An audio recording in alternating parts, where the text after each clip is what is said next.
Hi everyone, this is William with the Grand Duke Dmitri 1917 Diary Series. We're in October 1917.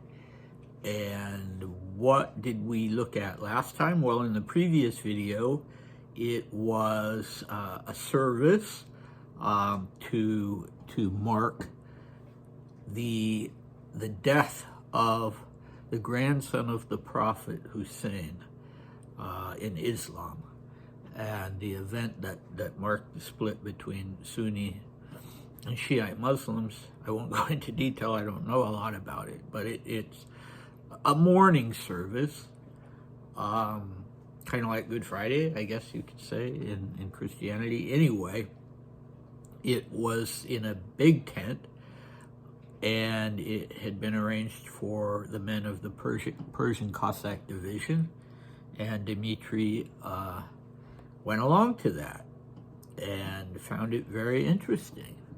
So today he's going to see another aspect of this period of mourning for Hussein. And it's a little sensitive because he's going to use the word disgusting. But what he's talking about is not the main event. It's a small part of the event that is now illegal in Iran. So he wasn't the only one that, felt like it was going way too far. So anyway, let us get started with that. And yeah, let's see. Well, he'll tell us what the date is. The next day, Sunday, 15th October, the 10th day of Muharram, all over the city, there were processions that all pass by and stop at one of the bazaar squares, Sepsi Meydan, Green Square. Naturally, I went there with Lady Marling. There, the public were sitting on roofs and watching what was happening.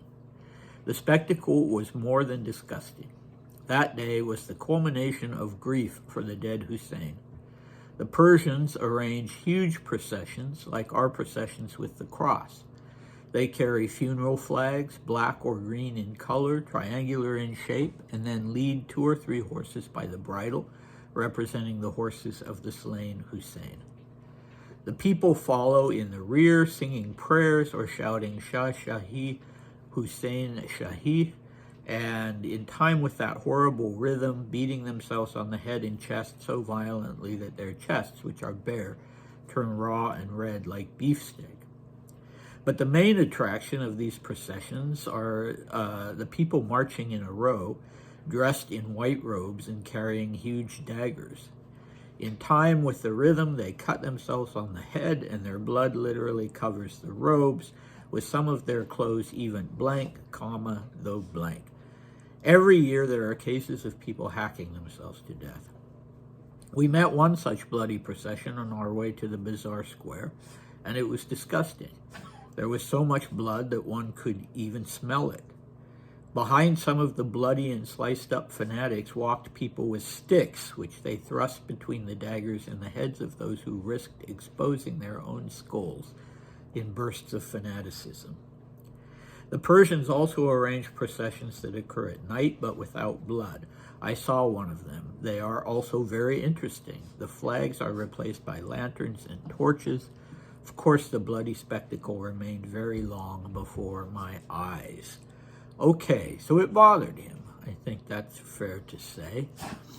The nighttime processions sound very cool.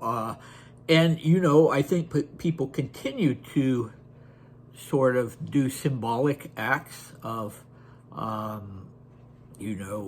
dumping their chest or their head or things like that. But what he's specifically referring to in the sense of the dangerous slicing of the body or the head is now illegal in Iran. Okay, so I wonder if it triggered for Dmitri some battlefield memories, because when the battle that he participated in, the Battle of Kaushan, was a bloodbath. And he talks about, in this instance, even smelling the blood. Yeah, and as I say, it obviously bothered him.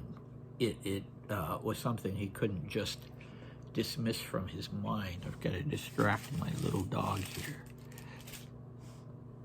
Sometimes I don't throw things at him. I'll toss something in his direction so that he'll look up and stop doing what he's doing that he knows is bad. Crispin, he's deaf. That's why he's very elderly and deaf.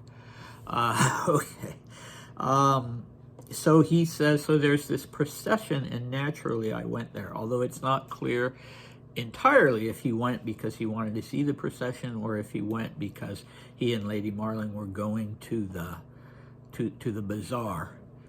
And so, you know, maybe he meant naturally I was going to the bazaar because that was something he loved to do. Anyway, it's interesting that he doesn't talk about Lady Marling in this respect because, you know, the masculine mindset at that time, 1917, would be to, you know, protect women from any sight like this. But, you know, he doesn't tell us her reaction or if it distressed him that she was there. You know, and there are certain kinds of aesthetic, or you could say ascetic is what I mean, or you could say fanatical Christianity, where blood is shed, of course, scourging and flagellation and that sort of thing. I don't know of it in Orthodoxy, to be honest. I think it's mainly in Roman Catholicism, stigmata, that sort of thing. In Orthodoxy, the ultimate act of